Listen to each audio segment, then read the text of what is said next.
तिथी, वार, नक्षत्र, योग आणि करण हे विभाजन केल्यामुळे याला पंचांग असं म्हणतात.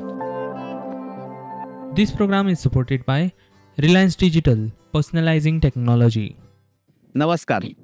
तुमकां सगळ्यांक गुढीपाडव्याच्यो खूब खूब शुभेच्छा. आयज गुढीपाडवो चैत्र शुद्ध प्रतिपदेच्यान नवीन मराठी वर्साची सुरवात जाता. आयच्या दिसा घरांत तोरणां, त्याच्या उपरांत गुढी उभारप ह्यो गजाली हिंदू बांधव करतात. गुढी उभारणे म्हणजे त्या गुढीक ब्रह्मध्वज कित्याक म्हणटात? 14 वर्साचो वनवास करून श्री राम परत अयोध्येक पावले. तशेंच गांवांनी ह्याच दिसा पंचांग वाचपाची एक प्रथा आसा. गांवचो पुरोहीत देवळांत वचून पंचांग वाचता. ह्या पंचांगाक संवसार फळ कित्याक म्हणटा काय? हे संवसार फळ कितें? हाची म्हायती कितें? ह्या संवसार फळाचें म्हत्व कितें? हें आमी आयज जाणून घेवया. नमस्कार. वक्रतुंड महाकाय सूर्यकोटी समप्रभ निर्विघ्नं कुरु मे देव सर्वकार्येषु सर्वदा. श्री गणेशाय नमः. आज चैत्र शुद्ध प्रतिपदा म्हणजे गुढीपाडवा. वेदामध्ये या महिन्याला माधव किंवा मधुमास असं म्हणतात. भारतीय हिंदू वर्षामध्ये अत्यंत आनंदाचा आणि अतिशय पवित्र असा हा आजचा दिवस. या गुढीपाडव्याच्या निमित्तानं बोलत असताना मला एक 4 ओळी या ठिकाणी आठवतात. विश्वनिर्मिती ब्रह्मा करितो ब्रह्मपुराणी असे, अयोध्येसी वनवासाहुनी पुन्हा राम परत असे. गुढ्या तोरणे रांगोळ्यांनी स्वागत ते करीती, आरती करुनी वसंत ऋतूचा महिमा वर्णू किती. आजच्या या गुढीपाडव्याच्या पवित्र दिवशी जो संपूर्ण आपला दिवस आहे हा वेगवेगळ्या पद्धतीनं आनंदामध्ये आजचा हा दिवस आपण साजरा करतो. गुढ्या उभारल्या जातात. ठिकठिकाणी आपापल्या घराच्या ठिकाणी असतील, मंदिराच्या ठिकाणी असतील, वेगवेगळ्या प्रकारच्या रांगोळ्या काढल्या जातात. विशेष करून गुढीपाडव्याच्या दिवशी जी गुढी उभारली जाते याला ब्रह्मध्वज असं म्हणतात. अशी एक आख्यायिका आहे की ज्या विश्वामध्ये आपण राहतो या विश्वाची निर्मिती ब्रह्माजीने केली, म्हणून या गुढीला ब्रह्मध्वज असंही म्हणतात. आणि या ब्रह्मध्वजावरती ब्रह्मदेवाबरोबरच विष्णूचंही पूजन केलं जातं. प्राचीन काळामध्ये ज्यावेळी दैत्यांचा प्रादुर्भाव होता अशावेळी शंखासूर नावाच्या एका दैत्यानं वेदांचं हरण केलं होतं. म्हणजे वेद त्याने चोरीला नेले होते. आता हे वेद पुन्हा प्राप्त व्हावे यासाठी विष्णूंनी त्या समुद्रामध्ये दडून राहिलेल्या शंखासूर दैत्याचा वध केला. आणि वध करतेवेळी शंखासुरानं विष्णुदेवांच्या जवळ एक मागणी केली की प्रतिकात्मक अशा स्वरूपामध्ये आपल्या शरीरावर आपण मला सदैव धारण करावं. त्याचप्रमाणे प्रतिकात्मक अशा शंखाचं पाणी आपल्या अभिषेकाला वापरल्याशिवाय आपल्या पूजेची परिपूर्तता होणार नाही. अशा प्रकारची मागणी शंखासुराने केली. विष्णूने ती मान्य केली. आणि आज आपल्याला दिसतं की विष्णूची मूर्ती जर आपण पाहिली तर त्या एका हातामध्ये विष्णूंच्या शंख आहे असं आपल्याला दिसतं.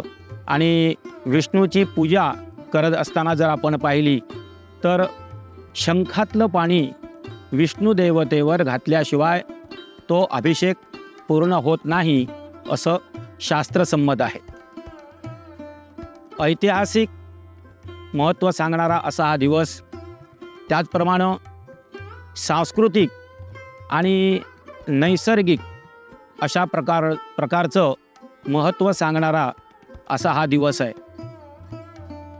प्रभू रामचंद्रांना सुद्धा आपल्या संपूर्ण काळामध्ये 14 वर्षांचा वनवास भोगावा लागला होता. या 14 वर्षांच्या कालावधीमध्ये वेगवेगळ्या संकटावर मात करीत, वेगवेगळ्या दुष्ट प्रवृत्तींचा नाश करीत किंवा लोकांना दहशतीपासून मुक्त करत प्रभू रामचंद्र 14 वर्षांनी अयोध्येला ज्या दिवशी परतले, तो आजचा हा चैत्र शुद्ध प्रतिपदा म्हणजे गुढीपाडव्याचा दिवस. जनतेनं त्यावेळी ठिकठिकाणी रांगोळ्या काढल्या, वेगवेगळ्या प्रकारची सजावट केली, तोरणं उभारली, गुढ्या उभारल्या आणि त्यामुळे संपूर्ण दुष्ट प्रवृत्तीवर, संकटावर विजय मिळवून प्रभू रामचंद्र 14 वर्षांनी पुन्हा अयोध्येला पोचले. म्हणून ज्या गुढ्या उभारल्या गेल्या त्या गुढ्यांना विजयध्वज असं सुद्धा संबोधलं जातं. आता नैसर्गिक महत्त्व आपल्याला जर पाहायचं असेल तर चैत्र महिन्यामध्ये वसंत ऋतूला सुरुवात होते आणि वातावरणामध्ये सतत होणारे हे बदल आपल्याला पाहायला मिळतात. झाडांची जी वाळलेली पानं आहेत, ही सगळी वाळलेली पानं झडून किंवा गळून जाऊन पुन्हा नवीन पालवी या झाडांना आलेली आपल्याला दिसते. होळीच्या नंतर आपण बघायला गेलो तर हवामानामधील उष्णतामान हे प्रामुख्यानं आपल्याला वाढलेलं बघायला मिळतं. त्यामुळे या महिन्यामध्ये जे उष्णतेचं प्रमाण वाढलेलं असतं, त्या उष्णतेमुळे मानवाला वेगवेगळ्या प्रकारचे विकार, मग ते त्वचेचे असो किंवा पोटाचे असो, असे वेगवेगळ्या प्रकारच्या विकारांना या उष्णतेमुळे माणसाला सामोरं जावं लागतं. तर अशावेळी मानवाचं शरीर हे रोगप्रतिकारक बनवण्यासाठी कडुलिंबाची कोवळी पानं, हिंग, ओवा, मध, जिरं इत्यादी पदार्थ एकत्र करून एक मिश्रण केलं जातं किंवा एक चूर्ण केलं जातं आणि त्याचं प्राशन या गुढीपाडव्याच्या दिवशी आपण करतो. म्हणजे गुढीपाडव्यापासूनच आपण असा संकल्प करतो की आपल्या शरीरामध्ये रोगप्रतिकारक शक्ती ही वाढीला लागावी. अशा प्रकारानं नैसर्गिकसुद्धा महत्त्व आणि सांगणारा असा हा गुढीपाडव्याचा म्हणजे चैत्र शुद्ध प्रतिपदेचा दिवस आहे.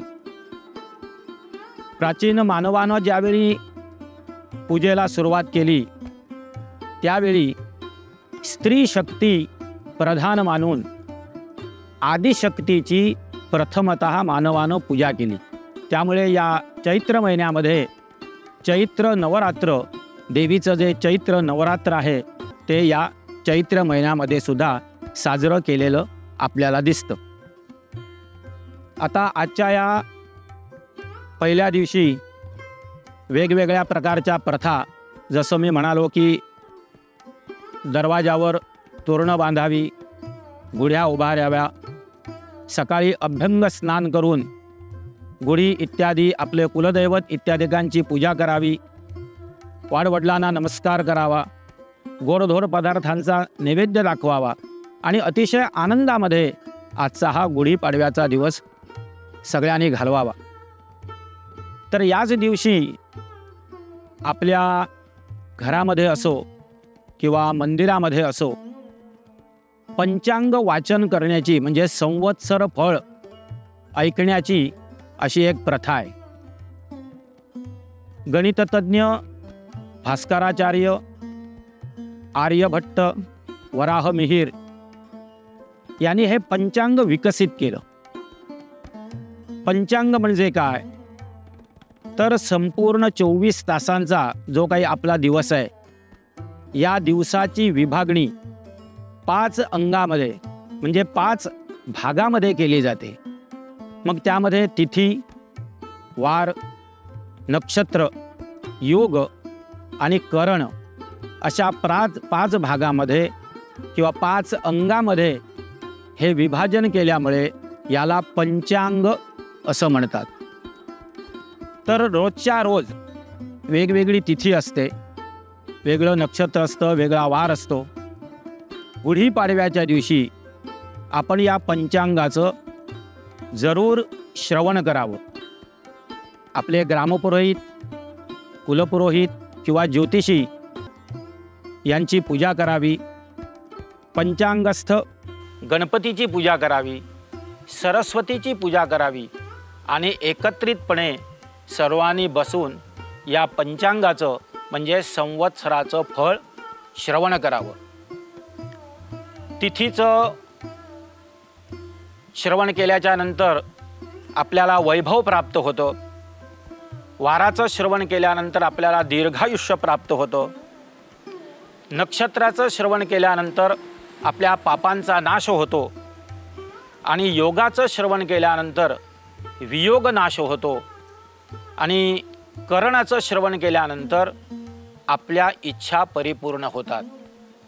फक्त गुढीपाडव्याच्याच दिवशी हे पंचांग श्रवण करावं असं नाही, तर ज्यांना शक्य आहे त्यांनी रोज हे पंचांग श्रवण केलं म्हणजे तिथी, वार, नक्षत्र, योग आणि करण यांचं वाचन केलं तर गंगा स्नानाचं फल मिळतं असं शास्त्र सांगतं.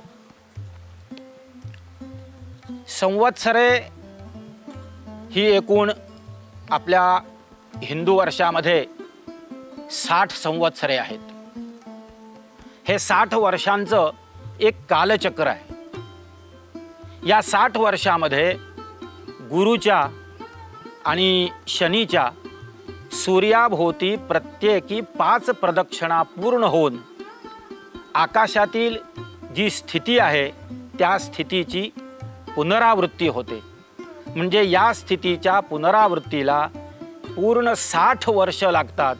म्हणून आपल्या हिंदू धर्मामध्ये प्रभव या नावापासून सुरू होऊन एकंदरीत 60 संवत्सरं सांगितलेली आहेत. यंदाचं आपलं जे संवत्सर आहे या संवत्सराचं नाव आहे क्रोधी संवत्सर आणि आकाशमंडळामध्ये यंदाच्या या संवत्सराचा जो राजा आहे तो मंगळ राजा आहे. आता या संवत्सरामध्ये प्रामुख्यानं आपल्याला जनतेमध्ये विषय आसक्ती, राग, लोभ, मत्सर काही प्रमाणामध्ये आपल्याला वाढलेला आढळून येईल. त्याचप्रमाणे ठिकठिकाणी आगी लागणे, चोऱ्या होणे, रोगराई वाढणे ही सुद्धा शक्यता यंदाच्या या क्रोधी संवत्सरामध्ये आपल्याला आढळून येते.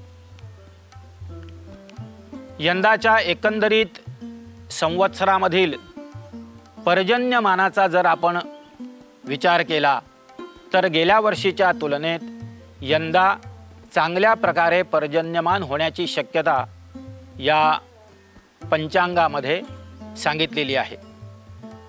7 जून रोजी सूर्य मृग नक्षत्रामध्ये म्हणजे पावसाच्या नक्षत्रामध्ये प्रवेश करत आहे. जून महिन्याच्या उत्तरार्धामध्ये पावसाची सुरुवात होऊन जुलैपर्यंत वादळी वाऱ्यासह आणि सोसाट्याच्या वाऱ्यासह अतिशय जोरदार पर्जन्यवृष्टी होण्याची शक्यता यंदाच्या या संवत्सर फळामध्ये आपल्याला सांगितलेली आहे. ऑगस्ट सप्टेंबर पर्यंत मध्यम स्वरूपाचा पाऊस असून एकूण संपूर्ण संवत्सराचा नक्षत्र योग पाहता नोव्हेंबरपर्यंत पाऊस पडेल आणि हे संपूर्ण पर्जन्यमान सर्वांच्या दृष्टीनं समाधानकारक असेल असा विश्वास या नक्षत्र फळामध्ये वर्तवलेला आहे. बाजारभाव तेजी मंदी याचा जर आपण प्रामुख्यानं विचार केला तर चैत्र वैशाख ज्येष्ठ या वर्षाच्या सुरुवातीलाच ही सुरुवातच बाजारभावामध्ये तेजीनं होईल. विशेषतः इलेक्ट्रॉनिक्स वस्तू, कॉम्प्युटर, फोन इत्यादी वस्तू या तेजीमध्ये असल्याचा या पंचांगामध्ये शक्यता सांगितलेली आहे. त्याचप्रमाणे सरकारी रोखे शेअर्स हे सुद्धा या दरम्यान तेजीमध्ये असतील. कडधान्य आणि धातू वेगवेगळ्या प्रकारचे हे सुद्धा या दरम्यान तेजीमध्ये असतील अशी शक्यता आहे. आषाढ, श्रावण, भाद्रपद या पुढील महिन्यामध्ये पितळ, तांबे इत्यादी धातूंना मंदी जाणवेल आणि सोने, चांदी यांचे भाव मात्र स्थिर राहतील असं पंचांग वर्णनामध्ये आहे. किराणा माल, सुपारी, साखर, नारळ यांच्या भावामध्ये थोडीफार चढ उतार होऊन यांचे भावसुद्धा स्थिर राहतील. पुढे आश्विन आणि कार्तिक या महिन्यामध्ये सरकारी रोख्यांच्या बाबतीत थोडासा विवाद होऊन या रोख्यांचे भाव कमी होण्याची शक्यता या पंचांगामध्ये सांगितलेली आहे. रसायन, वेगवेगळ्या प्रकारचं रसायन आणि पेट्रोल यांची भाववाढ होईल असं या नक्षत्र फळामध्ये किंवा पंचांगामध्ये सांगितलेलं आहे. पुढे पौष आणि माघ या दरम्यान बाजारभावाची घसरण होण्याची शक्यता या संवत्सरामध्ये आपल्याला सांगितलेली आहे. त्याचप्रमाणे विशेष म्हणजे बदलणारे सगळे कायदे आणि सरकारी यंत्रणा यामुळे या महिन्यामध्ये जनता काळजीमध्ये पडण्याची शक्यतासुद्धा या पंचांगामध्ये सांगितलेली आहे. हे सगळे वेगवेगळे मुहूर्त, उपनयन मुहूर्त असो, वास्तू मुहूर्त असो, वेगवेगळ्या चांगल्या कर्मकांडासाठी लागणारे सगळे मुहूर्त, चांगले दिवस, चांगले सण हे या सगळ्याची माहिती या पंचांगामध्ये देत असताना यंदाच्या ग्रहणाच्या बाबतीत जर बोलायचं झालं तर 18 सप्टेंबरला येणारं चंद्रग्रहण, 2 ऑक्टोबरला येणारं सूर्यग्रहण, 14 मार्च 25 या रोजी येणारं चंद्रग्रहण आणि 29 मार्च 25 यावेळी येणारं सूर्यग्रहण ही सगळी ग्रहणं भारतामधून न दिसल्यामुळे जे धार्मिक एकंदरीत वेदादी नियम या ग्रहणांचे जे सांगितलेले आहेत ते नियम पाळण्याची शक्यता नाही किंवा नाही पाळले तरी चालतात असं या संवत्सर फळामध्ये आपल्याला सांगितलेलं आहे. एकंदरीत सगळा हा जो पूर्णपणे क्रोधी नाम संवत्सराचा वर्षभराचा आढावा हा प्रतिपदेच्या दिवशी म्हणजे गुढीपाडव्याच्या दिवशी सगळ्यांनी, मग तो व्यापारी वर्ग असेल, व्यावसायिक वर्ग असेल, शेतकरी वर्ग असेल, यांनी एकत्रितपणे या सगळ्या संवत्सर फळावर विचारमंथन केल्याच्या नंतर या सगळ्या वर्गाला पुढं येणाऱ्या आपल्या संपूर्ण वर्षाचं योग्यपणे नियोजन करता येतं. माझ्या आपणा सर्वांना गुढीपाडव्याच्या आणि हिंदू वर्ष नूतन संवत्सराच्या हार्दिक शुभेच्छा. सर्वेत्र सुखिनः सन्तु सन्तु सर्वे निरामयाः सर्वे भद्राणि पश्यन्तु मा कश्चित् दुःखमाप्नुयात्. शुभम भवतु. This program was supported by Reliance Digital, personalizing technology.